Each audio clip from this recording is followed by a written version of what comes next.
মৃত ব্যক্তির সিমের মালিকানা পরিবর্তনের জন্য আপনার যে সমস্ত কাগজপত্রের প্রয়োজন হবে, যদি আপনার পরিবারের কেউ মারা গিয়ে থাকে, সেটা আপনার বাবা মা যেই হোক না কেন, তো তার নামে যদি কোনো সিম থাকে, মানে যেটা আপনি ব্যবহার করেন, তো সে মারা যাওয়ার পরে আপনার সিমের মালিকানা আপনি মানে মৃত ব্যক্তির মালিকানা থেকে আপনার নিজের নামে কিভাবে সিমটা ট্রান্সফার করবেন। তো সেই জন্য আপনার যে সমস্ত প্রয়োজনীয় কাগজপত্র প্রয়োজন হবে সেটা হচ্ছে মৃত ব্যক্তির এনআইডি কার্ড, যে এনআইডি কার্ড দিয়ে সিমটা ক্রয় করা হয়েছে এটা লাগবে। এখন আপনার স্মার্ট কার্ড দিয়েও ক্রয় করা হতে পারে, অথবা পুরাতন যে কার্ডটা সেটাও হইতে পারে। তো সেক্ষেত্রে আপনি কি করবেন, আপনার যে স্মার্ট কার্ড সেটাও নিয়ে যাবেন, এবং যে পুরাতন যে কার্ডটা ছিল স্মার্ট কার্ড ছাড়া যেটা, তো সেটারও একটা ফটোকপি লাগবে। তারপরে লাগবে দ্বিতীয়ত ডিজিটাল মৃত্যু সনদ। এখন ডিজিটাল মৃত্যু সনদটা আপনি পাবেন হচ্ছে আপনার ইউনিয়ন পরিষদের। আপনার ইউনিয়ন পরিষদে গিয়ে আপনাকে বলতে হবে যে ডিজিটাল মৃত্যু সনদ লাগবে। শুধুমাত্র কাগজে লিখে দিয়ে চেয়ারম্যানের সিল স্বাক্ষর দিলে বা মেম্বারের সিল স্বাক্ষর দিলে সেটা কিন্তু হবে না।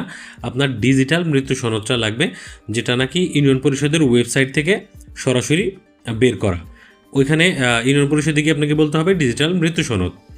3 নম্বর আসতে আছে মৃত ব্যক্তির ওয়ারিশন সনদ। ওয়ারিশন সনদ বলতে যেমন আপনার বাবা মা বা আপনার বাবা মার ওয়ারিশ হচ্ছেন আপনারা, পিতামাতার যে কটা সন্তান থাকে তারা হচ্ছে ওয়ারিশ। এখন সন্তান যদি 3-4 জন থাকে, 2 জন থাকে বা 1 জন থাকে, যাই হোক না কেন, তো তাদের নামে একটা ওয়ারিশন সনদ আর নিতে হবে আপনার ডিজিটাল ওয়ারিশন সনদ। শুধুমাত্র কাগজে লিখে সিল বা স্বাক্ষর নিলে কিন্তু হবে না, এইটাও আপনার ইউনিয়ন পরিষদের ওয়েবসাইট থেকে ডিজিটালি বের করতে হবে, ঠিক আছে? তো ওইখানে আপনার ইউনিয়ন পরিষদে গিয়ে যদি বলেন যে ওয়ারিশন সনদ, তাহলেও আপনি পেয়ে যাবেন। ওয়ারিশন সনদের স্যাম্পল আপনি গুগলে সার্চ করলেও পেয়ে যাবেন। ওয়ারিশন সনদ বলতে যে ব্যক্তি মারা গেছে সে মারা যাওয়ার পূর্বে কাকে কাকে ওয়ারিশ হিসেবে রেখে গেছে, এটা হচ্ছে ওয়ারিশন সনদ।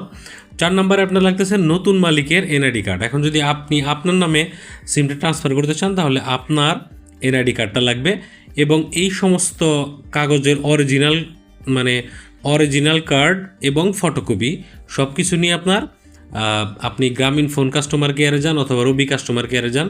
আমি যে তথ্যগুলো শেয়ার করলাম এটা গ্রামীণ ফোনের, বেশিরভাগ ক্ষেত্রে এরকমই হওয়ার কথা। গ্রামীণ ফোন, রবি, এয়ারটেল, যে সিমই হোক না কেন, আপনি সেই কাস্টমার কেয়ারে যাবেন। কাস্টমার কেয়ারে এই সমস্ত জিনিস নিয়ে গেলে তারা এগুলো ভেরিফাই করে আপনার ফিঙ্গারপ্রিন্ট নেওয়ার মাধ্যমে আপনার নামে কিন্তু সিমটা ট্রান্সফার করে দেবে। কেমন লাগলো ভিডিও জানাবেন কমেন্ট সেকশনে।